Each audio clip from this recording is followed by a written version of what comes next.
अस्सलाम वालेकुम जनाब। ये वीडियो जो है बड़ी मुख्तलिफ से होने वाले बिकॉज इस वक्त हम जो है इंस्टाग्राम पे भी लाइव जा रहे हैं और उसके अलावा वो जो क्वेश्चंस पूछेंगे मुझसे सारे तो वही सारे जवाब मैं दूंगी कैमरा में ताकि वीडियो भी बाद में अपलोड हो जाए और सब तक पहुँच सके।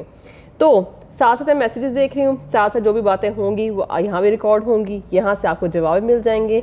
और मैंने सोचा इसलिए करने का बिकॉज जो लाइव सेशंस होते हैं ना उनमें ना क्वेश्चंस बड़े मज़े के आते हैं। क्वेश्चंस वो आते हैं जो कि नॉर्मल लोग ना हमारे दिमाग में छोटी छोटी बातें होती हैं उनके मुतालिक होती है। तो मैंने कहा चलें उस बारे में बात करते हैं। जो लोग अस्सलाम वालेकुम कह रहे हैं, वालेकुम सलाम। वालेकुम सलाम जी। पहला सवाल आ भी गया, बेली फैट बहुत ज़्यादा हो रहा है, प्लीज़ कोई सलूशन बताएं। ऐश तारिक ने पूछा है ये। अच्छा जी, होता क्या है मैं आपको बताती हूँ। हमारा बहुत दफ़ा ये सवाल होता है, मुझे लोग पूछते हैं कि बेली फैट सिर्फ ज़्यादा हो रहा है, सिर्फ थाई ज़्यादा हो रही हैं या सिर्फ डबल चिन हो रही है। हाँ, डबल चिन का कल क्वेश्चन भी मुझे आया था उधर डीएम में।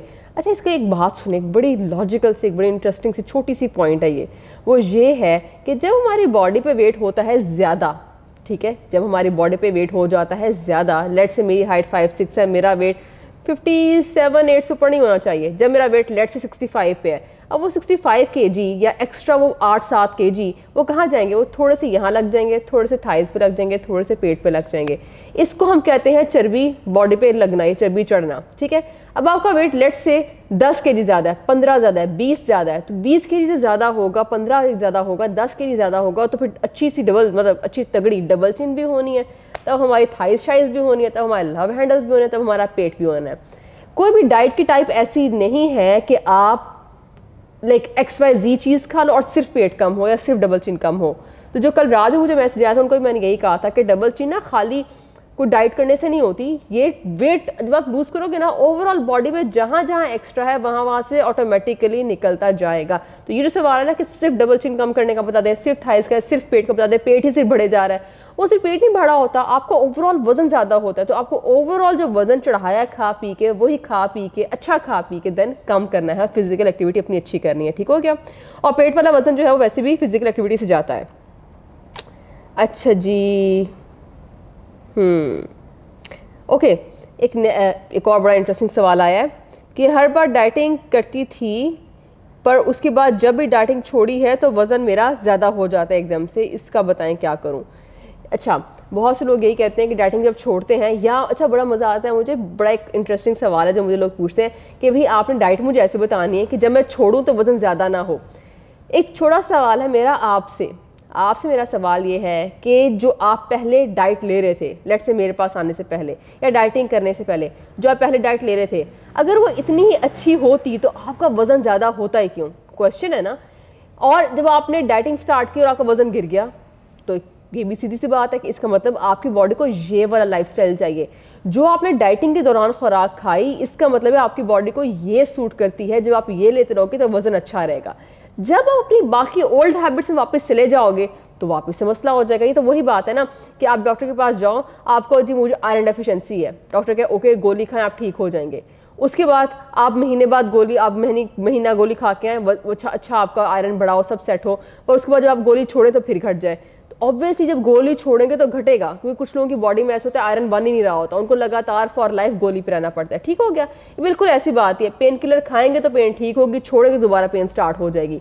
तो डाइटिंग जो होती है बेसिकली डाइटिंग नहीं होती, लाइफस्टाइल होता है। अपना लाइफस्टाइल आपने वो रखना है जिसपे आपकी बॉडी गेन नहीं करे, उल्टा लूज करे या मेंटेन रखे। मतलब मिसाल के तौर पर मैं अगर मेरी बात करें तो मैं हूँ वेट मेंटेनेंस डाइट पे, मतलब मैं मेंटेनेंस पे ही हूँ हमेशा से, क्योंकि मैंने जब एहान के बाद ही मेरा ज़्यादा हुआ था, 70 में चली गई थी मैं, फिर मुझे लूज़ करना था 12 kg लूज़ करना था, मुझे 6 माह लगे 12 kg लूज़ करने में, और उसके बाद जो है लूज़ हो गया, तब से मैं मेंटेन कर रही हूँ, ठीक है। सो अगर आपको लगता है ना कि आपको डाइटिंग छोड़ने से वज़न ज़्यादा हो रहा है, इसका मतलब है, इसका सीधा सा मतलब है कि आप पुरानी उन्हीं गलत आदतों में पड़ गए हैं और आपने वो आदतें छोड़नी है।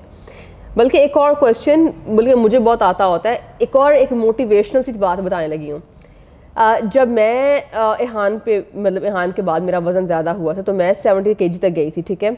70 kg में फिर क्या होता है कि ऑब्वियसली हर जगह चढ़ा, जैसा चढ़ता होता है वजन, हल्की सी डबल चिन भी हुई, वो हल्की सी कोई 2 सेंटीमीटर की डबल चिन ना मेरी कभी तब के बाद से अब तक गई भी नहीं है। टमी होता है आपका बड़ा होता है, थाइज, हर जगह हर बॉडी आपकी सारी इक्वल बड़ी हो जाती है, ठीक है। उसके बाद अब क्या होता है, बहुत से लोग कहते हैं कि मेरी तो खैर नॉर्मल डिलीवरी थी कि डिलीवरी के बाद पेट लटका रह जाता है थोड़ा सा। सी सेक्शन वालों का थोड़ा सा लटकता है क्योंकि देखें एक चीज़ खोली दोबारा सी गई तो किस तरह की सी गई तो वो आप you can never say for sure कि कितना अच्छा जो है स्टिच हुआ बाद में आपका बॉडी। अगर थोड़ा सा भी ऊपर नीचे हो जाए तो फिर थोड़ी सी लटक जाती है, पर थोड़ी सी लटकती है। हम ज़्यादा दोष ना उसी को दे देते हैं कि भाई सी सेक्शन है तभी लटका हुआ है, वरना हम तो बिल्कुल ठीक डाइट लेते हैं, डाइट हमारी ठीक होती कोई नहीं, सीधी सी बात है। नॉर्मल डिलीवरी की बात भी करें, अगर आप फ़ौरन से लूज़ कर लोगे तो कोई मसला नहीं, अगर आप लूज़ करने में देर लगाओगे तो मसला होना शुरू हो जाएगा। अब देखिए होता क्या है, मुझे भी, हालांकि आप तो डाइटिशियन थी, आपको तो ऐसे गिरना चाहिए था क्योंकि आपने मेरी वीडियोस देखी हैं, मैं कहती होती हूँ एक मतलब माह में 4 kg गिरना चाहिए। मेरा खुद 4 kg नहीं गिरा था, लेकिन मेरा अपना भी 4 kg नहीं गिरा करता था। पर अगर ये मैं कहूँ कि बैठ के रहूँ कि हाय क्या हो गया मुझे, मेरा क्यों नहीं गिरा, भाई मेरी बॉडी ऐसी है, मेरी बॉडी ने नहीं गिराया तो नहीं गिराया, बस सीधी सी बात है। और मैं बहुत से पेशेंट्स को ये कहती होती हूँ कि डाइटिंग जो है ना वो किसकी बॉडी पे कैसे असर करे ये तो पर्सन टू पर्सन डिफर करता है, ठीक है। तो आपने हमेशा ये देखना है कि आपकी बॉडी को क्या सूट कर रहा है, आपकी बॉडी को जो सूट कर रहा है आपने वो पैटर्न रखना है। मेरी बॉडी को डाइटिंग करने के, वॉक वगैरह करने के बावजूद मेरी बॉडी ने पर मंथ 2 kg गिराया, बस उसने कहा नहीं गिराऊंगी, और तो मुझे कम से कम 6 माह लग गए थे थोड़े से 12 kg गिराने में, जो कि 3 माह लगने थे। हाय मुझे डबल लगा था, यस मैं मतलब कहती होती हूँ कि 3 माह में 12 kg कम करो, मुझे खुद डबल टाइम लगा, मुझे 6 माह लगे। ओके, सो ये बताने का मकसद ये है कि डाइटिंग जो होती है ना ये बॉडी टू बॉडी डिफर करती है। कितना भी अच्छा आप डाइट प्लान ले लो, कितना भी अच्छा आप सप्लीमेंट ले लो, सम टाइम्स नहीं लूज़ हो रहा होता। अब जैसे मैंने भी अपनी प्रेगनेंसी के फ़ौरन बाद ना मोरेंजी स्टार्ट कर दिया था, पर देन वही बात है ना, मेरा नहीं लूज़ हुआ, मेरा बड़ा अच्छा मेनटेन रहा, बॉडी शेप में आ गई, इंचेस कम हो गए, बट चर्बी थोड़ा सा टाइम ले रही थी जाने में, ठीक है। सो ये हर किसी का पर्सन टू पर्सन डिफर करते हैं, तो डिसहार्ट या डिमोटिवेट कभी भी नहीं होते। तो अपनी बॉडी को समझते हैं, हर किसी की बॉडी की नीड मुख्तलिफ होती है, ठीक है। ज़्यादा बोल लिया भाई, सवालों पे आते हैं, बहुत मैसेज आ गए। ओके, PCOS का सवाल आया है कि बहुत मेडिकेशन आप ही यूज़ कर ली है मैंने और मेरा मेडिसिन से फिर पीरियड्स होते हैं, मेडिसिन के बगैर पीरियड्स नहीं होते। ओके, क्या मतलब इन्होंने कहा है कि मैंने बहुत मेडिसिन खाई हैं पर मेरा मेडिसिन के अलावा जो है पीरियड्स नहीं होते, ठीक है। ये PCOS के मतलब चीज़ होती है, PCOS का मसला है इनको, ठीक है। अब ऑब्वियसली मेरे पास इनकी डिटेल तो नहीं है कि एग्जैक्टली क्या इनको इशू है, इनको पीरियड्स नहीं होते, दवाई खाते हैं तो होते हैं वरना नहीं होते। अच्छा, इसका सोल्यूशन पता है क्या है? ये भी एक लाइफस्टाइल मैनेजमेंट की बात है। You need to reduce weight. दवाइयों से अगर जान छुड़वानी है तो मैं जिस तरह अगर मेरे पास पेशेंट आएगा तो मैं क्या करूँगी, मैं उसे कहूँगी बच्चे वेट रिड्यूस करो आप, ठीक है। आपने लाजमी वॉक पे जाना है, लाजमी डाइट बेहतर करनी है, PCOS की डाइट मुख्तलिफ होती है, लाजमी डाइट अपनी बेहतर करनी है, लाजमी आपने वॉक पे जाना है, लाजमी आपने मोरेंजी इस्तेमाल करना है ताकि आपकी इंसुलिन रेजिस्टेंस ठीक रहे। और अगर अभी आप किसी मेडिकेशन पे हो तो मैं क्या करती हूँ, दवाइयाँ हल्की हल्की कम करा दी, वो वाली मोरेंजी ऐड करवा दिया, साथ साथ वेट रिड्यूस किया, तो पीरियड्स लाइक 3 महीने मिनिमम 3 महीने तो लगते हैं खैर हील होने में बॉडी को। 3 महीनों के अंदर अंदर मोरेंजी लेके डाइट करके थोड़ा सा वॉक वगैरह करके तो हार्मोन्स बैलेंस होना ऑटोमेटिकली शुरू हो जाते हैं। बहुत से आप लोगों ने रिव्यूज़ देखे होंगे मेरे इंस्टाग्राम पे कि जिसे मैंने बताया, बहुत से लोगों ने कहा हुआ है कि उनका 1 महीने में मसला रिजॉल्व होना शुरू हो गया। पर then again be very very mindful of this, ये उनके साथ हुआ, ज़रूरी नहीं आपके साथ हो। जैसे मैंने अपनी मिसाल दी कि मेरा भी वेट जब मुझे लूज़ करना था यहाँ के बाद फ़ौरन से नहीं लूज़ हुआ था। सो यही बताना चाह रही हूँ कि हर किसी की स्टोरी बॉडी की मुख्तलिफ होती है। उन लोगों का अगर 1 महीने में ठीक हो गया, PCOS का इशू रिजॉल्व होना शुरू हो गया है, हो सकता है आपको 3-4 माह लगें। तो हर किसी की बॉडी टू बॉडी चीज़ मुख्तलिफ होती है, पर आपने हिम्मत नहीं हारनी कि उसका इतना अच्छा हो रहा है मेरा क्यों नहीं हो रहा है। मेरे पास समटाइम्स बहनें आती होती है, 3 बहनें होती हैं, एक को PCOS होते हैं, एक को नहीं होते, एक का सिर्फ वेट ज़्यादा होता है, एक को सिर्फ इंसुलिन रेजिस्टेंस होती है। तो डाइट प्लान सबको मुख्तलिफ जाता है उनकी हेल्थ इशूज़ के हिसाब से। भी कल की बात है कि एक्चुअली मैंने मिसाल भी इसलिए दी, कल मेरे पास आई 3 बहनें, तीनों के ऑलमोस्ट सेम वेट थे, एज का थोड़ा सा 2-2 साल का फ़र्क था, पर एक को PCOS से, एक को इंसुलिन रेजिस्टेंस थी, एक को शुगर हुई थी, छोटी एज में, उम्र थी 15 साल की। ये मज़े की बात बताऊँ, 15 साल के बच्चे को, तीनों बहनों को शुगर थी, उनका इन फास्टिंग शुगर 105 आ रही थी, एक की 104 थी, 2 की 105 थी, एक की एज 15 थी, एक की एज 16 थी, एक की एज 17 थी, एक साल का उनमें गैप था, ठीक हो गया। सो कहने का मकसद ये है कि उनको ही मैंने यही कहा कि बच्चे आप लोगों की रूटीन्स मुख्तलिफ हैं। उनकी एक कॉलेज में थी, एक यूनिवर्सिटी में थी, एक मतलब इस तरह के रूटीन्स से उनकी ना टाइमिंग मुख्तलिफ थी, अकेडमी जा रही, अकेडमी नहीं जा रही। तीनों को मुख्तलिफ डाइट प्लान दिए गए, तीनों को समझाया गया, तीनों की काउंसलिंग की, तीनों को मोरेंजी स्टार्ट करवाया ताकि इंसुलिन रेजिस्टेंस कंट्रोल हो। PCOS वाली बच्ची को भी बहुत समझाया गया मोरेंजी नहीं बच्चे छोड़ना, वरना इंसुलिन रेजिस्टेंस बढ़ते बढ़ते शुगर तो ऑलरेडी उसने करा ही दी है ना, तो PCOS बिगड़ते बिगड़ते शुगर में 2 मिनट नहीं लगता वो कन्वर्ट होता है, ठीक हो गया। सो इसीलिए पीसीओएस को ठीक करना, अगेन रिपीट कर रही हूँ, 3 चीज़ों का मजमुआ है, आपकी वॉक, आपका डाइट और आपका सप्लीमेंट। दवाइयाँ टाइम्स के साथ थोड़ा थोड़ा करके छूट जाती हैं अगर आप अपनी डाइट अच्छी लेते हैं तो। ओके, अच्छा जी, अच्छा जी। ओह, मेरा फेवरेट सवाल, आप ही सर्दियां हैं, वॉक करने का दिल नहीं करता, बताएं क्या करूं। सर्दियां हैं, वॉक करने का दिल नहीं करता, पर वॉक छोड़नी तो नहीं है ना। अच्छा, आज मैं एक मॉर्निंग शो में इन्वाइटेड थी, इंटरेस्टिंगली उन्होंने सवाल किया, कहते कि लोग कहते हैं कि सर्दियों में वज़न कम नहीं होता। हमें लगता है कि सर्दियां हैं, शायद हमारा जो है वो सर्दी लग रही है तो अंदर की चर्बी भी जम के ना फंस जाती है, शायद वो गिरती नहीं है। फिर ये नहीं होता। मैं आपको एक टेक्निकल से बड़े मज़े की गलती बताती हूँ। होता पता है क्या है, सर्दियों में हलवे आ जाने हैं, सर्दियों में ड्राई फ्रूट्स आ जाने हैं, सर्दियों में जूसेस आ जाने हैं, हम ये तीनों चीज़ें खाएंगे। फिर सर्दियों में गर्म रहने का दिल करेगा, हमारा चाय का इंटेक ज़्यादा हो जाएगा।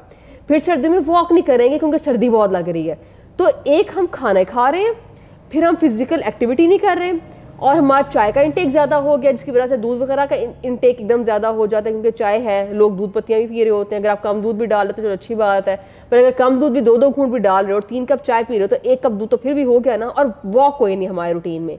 ये रीज़न है वेट गेन होने का। ऐसा हरगिज़ नहीं कि सर्दी में वज़न जो कम नहीं हुआ करता, बॉडी पता कोई चर्बी जमा लेती है और हिलती नहीं है, चर्बी भी जम जाती है बॉडी में, जिस तरह हमारी बॉडी सर्दी से बाहर जम रही होती है, अंदर चर्बी जम जाती है, ऐसा कुछ नहीं है।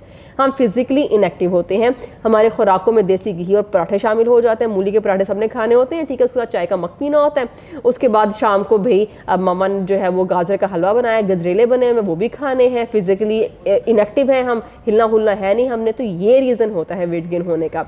अगर आप वॉक की बात करें कि वॉक किस तरह से करें, देखिए आसान तरीका पता है क्या है। वॉक जब आप करो और बॉडी अच्छी वाली वार्म अप हो ना, तो गर्मी से रखती है, तो मज़ा आता है। एक दफ़ा आपको मुश्किल होगी पर आपको करनी लाजमी है। बेस्ट टाइम है करने का सुबह नहार में उठते साथ, नाश्ते से पहले। सेकंड टाइम है डिनर से पहले। डिनर के बाद ना क्या करें, उसका फ़ायदा नहीं होता, ठीक है। उसके बाद वैसे बॉडी सोना चाह रही होती है और आप उसको ज़बरदस्ती ला कर 10 बजे वॉक पे लगाया होता है, तो उस तरह बॉडी भी स्ट्रेस में आती है। बॉडी को रिलैक्स रखें, दिन में कोई एक टाइम रखें जिसका पता हो आपको कि भाई मुझे इस टाइम पर वॉक करनी है, बात ख़त्म। जब तक टाइम टेबल ही बनाएंगे ये मसला हल नहीं होगा बिल्कुल भी। ठीक हो गया? अच्छा जी, अच्छा जी। अच्छा, मोरेंजी का पूछा किसी ने कि फीड करवाने वाली मदर मोरेंजी यूज़ कर सकती हैं। फीड करवाने वाली मदर जो है मोरेंजी बिल्कुल इस्तेमाल कर सकती हैं। मैंने भी लैक्टेशन के टाइम पे, फीड करवाने के टाइम पे ही यूज़ करना शुरू किया था और इसने बहुत अच्छा रिजल्ट दिया था। मैंने बताया ना, मेरे इंचेस बड़े अच्छे कम हो गए थे। वेट को टाइम लगा था कम होने में, बिकॉज मेरी बॉडी बस मेरी बॉडी की मेरी मर्जी, क्या कर सकते हैं। अब बहुत डाइटिंग की नहीं हुआ, वॉक भी की, सब किया, पर मोरेंजी से फ़ायदा ये हुआ था क्योंकि मेरी फैमिली हिस्ट्री है ना डायबिटीज़ की, तो जूसेस वगैरह मैंने पिए थे, मुझे पसंद है। यहाँ सर्दियों में पैदा हुआ था, बिल्कुल यही टाइम था, यहाँ सर्दियों में पैदा हुआ था, जूसेस पीने का बहुत दिल करता था, पिए भी। टेंशन भी रहती थी कि हाय अल्लाह मेरी तो फैमिली है डायबिटीज़, हिस्ट्री है, फैमिली हिस्ट्री है डायबिटीज़ की, तो ये ना हो कोई इंसुलिन रेजिस्टेंस जो है वो 6 महीने बाद करके बैठी हूँ। तो फिर खैर इसने वो मसला ही बचा लिया, इंचेस बड़े अच्छे कम हो गए, वेट स्लो कम हुआ पर हुआ। कभी कभार तो मैं सोचती हूँ शायद ये ना होता तो शायद मेरा वेट भी कम ना होता उतनी आसानी से, बिकॉज मेरी बॉडी इज़ वेरी स्टबन। ये अगर मेंटेन अच्छा रखती है तो अगर गेन हो जाए तो ये लूज़ भी नहीं करती। भाई इसके अपने कुछ चल रहे हैं, बहुत टेंशन होती है मुझे कि खुदा ना खासा बता रही हूँ आप लोगों को, अगर मेरा कभी गेन हो गया ना, आप लोगों ने जज नहीं करना मुझे, भाई मेरी बॉडी मुश्किल है, मेरी बॉडी आसानी से लूज़ नहीं करती। अच्छा, एक और क्वेश्चन आया अभी कि क्या मैं रात को दलिया ले सकती हूँ, प्याज वगैरह डाल के, नमकीन दलिया। अच्छा, नमकीन दलिया का ये है कि नमकीन दलिया जो होता है ना, नमकीन का प्रॉब्लम नहीं है, नमकीन ले सकते हैं, कोई मसला नहीं, पर याद करें दलिया के अंदर न्यूट्रिएंट कौन सा है, बताएं कमेंट बिलो। दलिया के अंदर कौन सा न्यूट्रिएंट है? ठीक है, दलिया के अंदर जो न्यूट्रिएंट है वो है कार्बोहाइड्रेट। और मैंने क्या कहा हुआ है, क्या कहा हुआ है मैंने, मगरिब के बाद कार्बोहाइड्रेट्स नहीं लेते। ठीक है, दलिया कार्बोहाइड्रेट है, इसको आप डालें दिन के पहले हिस्से में, नाश्ता करें, लंच करें, कोई मसला नहीं है, दलिया इस्तेमाल किया जा सकता है। पर चूंकि वो कार्बोहाइड्रेट है तो ध्यान रखें मगरिब के बाद इस्तेमाल ना हो, ताकि जो है आपका वेट भी तो कम करना है ना, तो वो भी चीज़ एक देखनी है। दलिया लें पर दिन के पहले हिस्से में लें। रात को कोशिश करें प्रोटीन पे फोकस क्या करें, बाकी दिन जो हमारा होता है उससे प्रोटीन जो है वो नहीं हो पाती, सही से बैलेंस नहीं हो पाती डाइट में ना, तो रात के टाइम ना प्रोटीन बैलेंस करने का बहुत अच्छा टाइम है। पीसीओएस वाले पेशेंट्स मोरिंगा की डोज क्या रखें? अरे पीसीओएस वाले पेशेंट जो हैं, पीसीओएस वाले पेशेंट मोरिंगा की डोज ये रखें 2 कैप्सूल सुबह, 2 दोपहर, 2 शाम खाने के बीच में। और उसके अलावा जो इसके साथ अब जो मैंने जनरल डाइट प्लान, आपको पता होगा मैंने चेंज किया जनरल डाइट प्लान, तो वो बहुत ही और कह लें 1 स्टेप अहेड अच्छा है, बहुत अच्छा डाइट प्लान है। सो अगर आप वो यूज़ करेंगे, मोरेंजी यूज़ करते हैं, तो आपका इंशाल्लाह महीने में 4 kg का टारगेट तो रखें ना। वॉक करें, थोड़ी सी डाइट बेहतर करें, वो डाइट प्लान बिल्कुल मुश्किल नहीं है, थोड़ी सी डाइट बेहतर करें, वॉक करें, साथ मॉर्निंग जी 2 सुबह 2 दोपहर 2 शाम लें। अपना पीरियड साइकिल का बहुत ध्यान रखें, पीरियड साइकिल के करीब हाइड्रेशन बहुत अच्छी रखें, पानी बहुत प्लीज़ अच्छा पिएँ, ताकि जो है एक बॉडी की जो नॉर्मल बॉडी के सिस्टम्स है ना वो बड़े अच्छे चलना शुरू हों, क्योंकि पीरियड्स के टाइम पे क्लॉटिंग का बड़ा मसला होता है। क्लॉट्स अगर आपको बनते हैं और तकलीफ ज़्यादा होते हैं, और जिन लोगों को पीरियड्स के मसले होते हैं उनको क्लॉट्स बनने का और पीरियड से पेन होने का भी इशू एक बहुत ज़्यादा हो रहा होता है। सो अगर आप पानी अच्छा पियोगे तो वो भी एक इशू बड़ा अच्छा रिजॉल्व हो जाता है कि आपको ज़रा फ्लो अच्छा रहता है आपका। सो ओवरऑल डाइट आपने बेहतर करनी है, डाइट क्लीन करनी है, क्लीन ईटिंग जिसको कहते हैं, साफ़ सुथरा खाना खाना है, घर का खाना खाना है। और घर के खाने में भी ये नहीं कि गजरेला अगर घर में बना तो हम कहें घर का बना गजरेला ना तो खा सकते हैं, तो ऐसे नहीं कर सकते आप, ठीक है। सो अच्छी डाइट लें, PCOS को मद्देनजर रख के डाइट लें, मॉर्निंग जी के 2 कैप्सूल सुबह 2 दोपहर 2 शाम खाएं, और जो जनरल डाइट प्लान दिया उसके साथ फॉलो करना नहीं भूलना प्लीज़। वो मैंने आप लोगों के लिए बनाया कि आप लोगों को किसी डाइटिशियन के पास जाना मत पड़े, तो उसका फ़ायदा उठाएं और उसको इस्तेमाल करें और PCOS से छुटकारा हासिल करें। स्पेसिफिकली अगर छोटी एज का PCOS है तो उसको ठीक करना बहुत आसान काम है, तो छोटी एज में करें और जान छुड़ाएं उसको, ठीक है। अच्छा, एक और बड़ा अच्छा है, मुझे कल भी मैसेज भी आया था कि ब्लैक कॉफ़ी के अंदर जो है वो लेमन डाल के पी सकती हूँ। यस, ब्लैक कॉफ़ी के अंदर लेमन डाल के पिया जा सकता है, मेरी मामा भी बल्कि ऐसे ही पीती हैं। ब्लैक कॉफ़ी के अंदर लेमन डालो तो उसका फ्लेवर बड़ा डिफरेंट सा हो जाता है, मुझे लगा था शायद बुरा होता होगा पर इंटरेस्टिंगली बड़ा मज़े का फ्लेवर होता है। तो ब्लैक कॉफ़ी का इस्तेमाल का फ़ायदा क्या है ज़रा मैं उसको भी बता देती हूँ। ब्लैक कॉफ़ी जो है ना आपका मेटाबॉलिज्म फास्ट करती है, ठीक है, डायरेक्टली कैफीन जो है मेटाबॉलिज्म फास्ट करती है, वरना उसके अलावा हमारी डाइट में ना कोई भी ऐसी चीज़ नहीं है, जैसे आप रोटी कह लो, फ्रूट कह लो, नट्स कह लो, डिफरेंट हर्ब्स कह लो, ये जो होती है अजवाइन कलवंजी, ये वो हम पी रहे होते हैं ना डिटॉक्स बना के, कोई भी डाइट में ऐसी चीज़ नहीं है जो डायरेक्टली मेटाबॉलिज्म फास्ट करे एक्सेप्ट फॉर कैफीन। कैफीन जो है वो आपका मेटाबॉलिज्म डायरेक्टली हिट करती है, उसको फास्ट करती है, और आपने वर्कआउट से पहले, वॉक करने से पहले, वॉक करने से 5 मिनट पहले आपने ब्लैक कॉफ़ी पीनी है और आपने निकल जाना है और आपने वॉक करनी है, और आपको बहुत बहुत बहुत फ़ायदा होगा। सर्दियाँ हो, गर्मियाँ हो, कोई भी मौसम हो, मैं हर मौसम में हर पेशेंट को किसी भी एज में आप स्टार्ट कर सकते हैं, छोटे बच्चे भी स्टार्ट कर सकते हैं, टीनेजर वाले बच्चे, बड़े बुजुर्ग, 50 अबव, कोई भी एज ग्रुप ब्लैक कॉफ़ी ले सकता है। Black coffee is very very beneficial, directly आपके मेटाबॉलिज्म को टारगेट करेगी, आपका जो है वर्कआउट में फ़ायदा आपको डबल होगा, चर्बी ज़्यादा पिघलेगी, ये कहना आम अल्फाज में, ठीक है। सो ब्लैक कॉफ़ी के अंदर लेमन डाला जा सकता है, आप उसके अंदर स्टीविया भी डाल सकते हैं, चीनी, शहद, शक्कर, गुड़, दूध नहीं डालना, स्टीविया डाल सकते हैं आप, हल्का सा अगर उसको मीठा करना है तो, वरना मेरा मशवरा ये होगा स्टीविया भी छोड़ें, आप उसको ना लेमन वाली ब्लैक कॉफ़ी के अंदर डालें। ब्लैक कॉफ़ी बनाई, 1 टीस्पून कॉफ़ी पाउडर जो आम नेस्ले का मिलता है उसको पानी में डाला, घोला, लेमन स्क्वीज़ किया, पी लिया, बाय बाय, मैं वॉक पे जा रही हूँ, ठीक है। इस तरह से लेनी है आपने ब्लैक कॉफ़ी।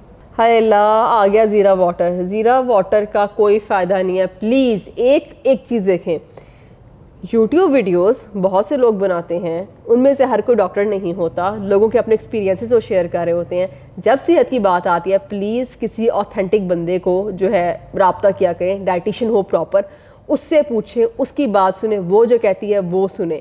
ज़ीरा वाटर फलानी चीज़ को फलाने में मिला लो, फलाने को फलाना कर लो, ये कहवा जात पता नहीं क्या क्या चीज़ें निकली हुई हैं, और लिखा होता है एलोवेरा को पानी में डाल के घोल के पिए और 1 हफ्ते में पता नहीं कितने किलो कम कर ले। ऐसे कैसे हो सकता है? आप खुद सोचें, प्लीज़ खुद सोचें, 1 मिनट लें और ख़ुद सोचें क्या ऐसे हो सकता है कि मेरा सुबह का खाया पराठा जो है शाम को एलोवेरा पीने से वो बर्न हो जाए? आपसे सवाल है मेरा, ऐसा हो सकता है? ऐसा नहीं हो सकता। हम खुद समझदार हैं, हमें सब मिलके पागल बना रहे हैं यूट्यूब पे, ठीक है। यूट्यूब पे आप जिसको भी फॉलो करें प्लीज़ ध्यान रखें आप किसको फॉलो करें। कोई गलत इन्फॉर्मेशन लेके गलत चीज़ खानी पीनी शुरू नहीं करनी। बॉडी के अंदर कोई भी चीज़ बगैर ऑथेंटिसिटी के नहीं डालते, नहीं खाते, ठीक है। Be very very careful of what you are eating, ठीक है। तो जितने भी कहवा जाते हैं हनी वाटर, लेमन वाटर, कलमंजी वाटर, ज़ीरा वाटर, पता नहीं केड़े केड़े वाटर, इन्होंने कुछ भी नहीं करना। अगर आप अपना लाइफस्टाइल नहीं बदलते, अपनी हैबिट्स नहीं बदलते, इन्होंने कुछ भी नहीं करना, ओके। ये बात दिमाग में बिठा लें। कोई शॉर्टकट की तरफ ना जाएं, शॉर्टकट्स आप वो कहीं भी नहीं लेके जाएंगे, कोई फ़ायदा नहीं देंगे। आप उल्टा डिमोटिवेट ज़रूर हो जाओगे कि भाई शॉर्टकट भी कर लिया, फलानी टिप भी यूज़ कर रहा हूँ पर वज़न क्यों नहीं कम हो रहा। वज़न इसलिए कम नहीं हो रहा कि वो टिप कंप्लीटली बेकार थी, उसने कोई फ़ायदा नहीं दिया आपको। अलबत्ता तंग ज़रूर किया कि आधी खुली आँख के अंदर बंदा सुबह सुबह नहार मुँह जो है ना लेमन वाटर पी रहा होता है, मुँह का जाके कड़वा कर रहा होता है। दिन के किसी भी हिस्से में ले फ़ायदा है उसका, ये नहीं कह रही नुकसान है, पर वो आपको चर्बी अगर पिघलाने के लिए ले रहे हो तो ये काम नहीं वो कर रहा। बेचारा लीमू नहीं काट रहा बॉडी में कुछ, ट्रस्ट में वो कुछ नहीं काट रहा, ठीक है। ब्लोटिंग अच्छी कर सकता है आपके वो स्टमक इश्यूज अच्छे कर सकता है, डायजेशन इंप्रूव कर सकता है, चर्बी नहीं पिघला रहा वो, ओके। चर्बी नहीं पिघला रहा वो, याद रखें ये बात। अल्हम्दुलिल्लाह कितना क्यूट जो है वो रिप्लाई आया है लाइव सेशन में कि मोरिंगा यूज़ करने से प्रेगनेंसी आराम से हो जाती है। मैंने 42 एज में कंसीव किया। ओ 42 ईयर्स की एज में, माशाल्लाह। अच्छा, मेरी भी एक पेशेंट ने कंसीव किया था 40 ईयर्स ऑफ एज में, क्योंकि हार्मोन्स बैलेंस होते हैं तो कंसीव करना आसान हो जाता है। और मेरी पहले कोई औलाद भी नहीं थी, और मोरंजी यूज़ करने से मेरा वज़न भी बेहतर हुआ, हार्मोन्स भी बेहतर हुए, और अल्हम्दुलिल्लाह अब मेरे पास एक बहुत प्यारी सी गुड़िया है। हाय, सो स्वीट, सो क्यूट, माशाल्लाह माशाल्लाह माशाल्लाह।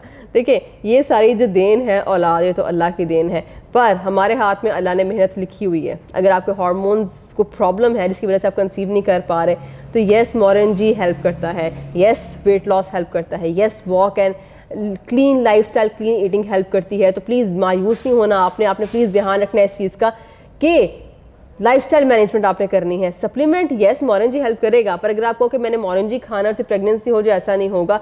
बहुत से लोगों को बहुत फ़ायदा हुआ। मेरे अपनी कितनी फ्रेंड्स को जो PCOS था, उन्होंने मोरंजी खा के कंसीव किया, और एक नहीं दो माशाल्लाह बच्चे उनके हुए।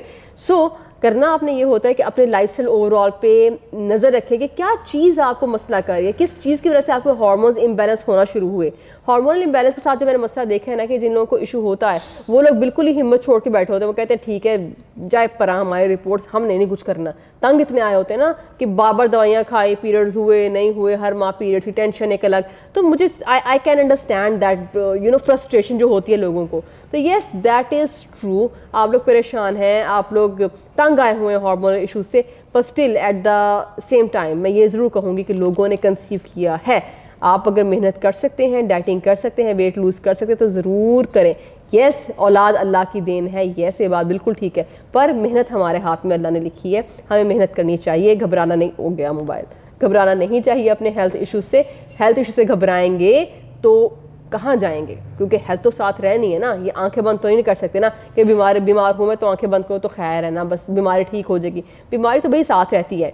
जो हार्मोनल इश्यूज आज कंसीव करने में तंग करें, लेटर लाइफ में भी उन्होंने तंग करना है आपको, वो तंग करेंगे। जब तक वजन कम नहीं करोगे तो चलो हार्मोन को छोड़ें, साइड पे करते हार्मोन्स को, आगे हड्डियाँ कमज़ोर हो जाएंगी वेट ज़्यादा होने की वजह से, आपके पट्टे वीक हो जाएंगे वेट ज़्यादा होने की वजह से, आपकी ओवरऑल क्वालिटी ऑफ लाइफ ख़राब हो जाएगी, आपको उठना बैठना मुश्किल हो जाएगा, आपको सांस चढ़ा करेगा, आपका कोलेस्ट्रॉल हाई हो जाएगा, आपसे सजदा नहीं किया जाएगा। जैसे ख़वातीन बहुत तकलीफ़ का इजहार करती हैं इस चीज़ को लेकर कि भाई सजदा नहीं होता, तो कुछ बताएं ऐसा कि जल्दी से वज़न कम हो, थोड़ा सजदा करने वाली फेज़ में आए, कंडीशन में आए। लोअर बैक पेन लोगों को रहती है, तो अगर आपको इन इशू से छुटकारा हासिल करना है ना, तो प्लीज़ वेट कम करें और जितनी जल्दी हो सकता है कम करें।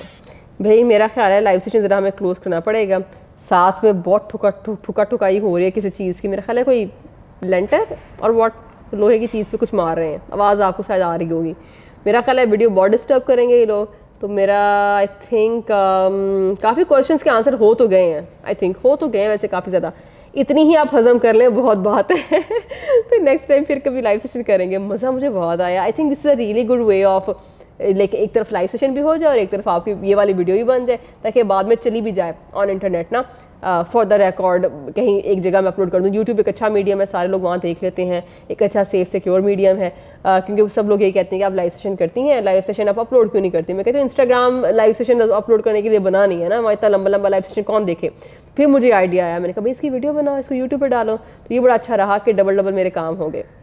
तो बाय बाय इंस्टाग्राम वालों, आपके सारे मैंने मैसेजेस देख लिए थे, जो मुझे लगे कि भाई ये मेन कॉमन इश्यूज़ हैं उनको मैंने रिप्लाई कर दिया, एक्सप्लेन कर दिया। आई होप आप लोगों के इश्यूज़ रिजॉल्व हो गए होंगे। बहुत ज़्यादा कोई मसले हैं अभी भी तो कमेंट बिलो तो देख लेते हैं, रिप्लाई भी कर देंगे उनका, दोबारा से लाइव सेशन कर लेंगे, दोबारा से ऐसे वीडियो रिकॉर्ड कर लेंगे।